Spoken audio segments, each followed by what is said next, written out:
retirement, you placed a phone call. Who was that phone call to, and what transpired after that? Well, in the early 90s, I decided after I retired from business that I was going to spend the balance of my working life in public education. And my wife asked me, what are you going to do? And I said, I really don't know. I have no idea, except that I believe there's something that needs to be done in public education, and I'm going to try to do something. And I thought to myself, where do you start?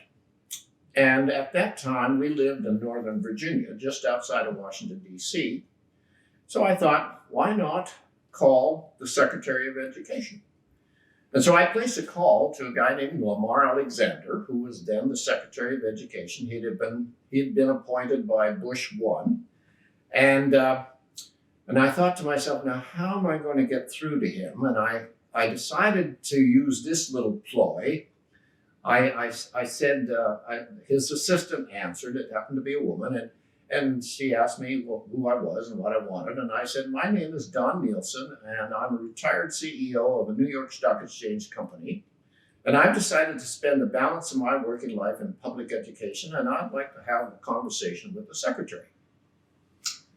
Well, they apparently have not had too many phone calls like that, because I got right through.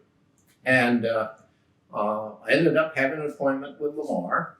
And it turned out that Lamar was much more of a politician than he was an educator. And he very quickly introduced me to a guy named David Kearns. Now, David Kearns had recently been appointed the Deputy Secretary of Education. But more importantly to me, David Kearns was the retired CEO of Xerox. And he had turned Xerox around. So David and I hit it off pretty well right at the outset. And we subsequently had 3 lunches over the next 2 years.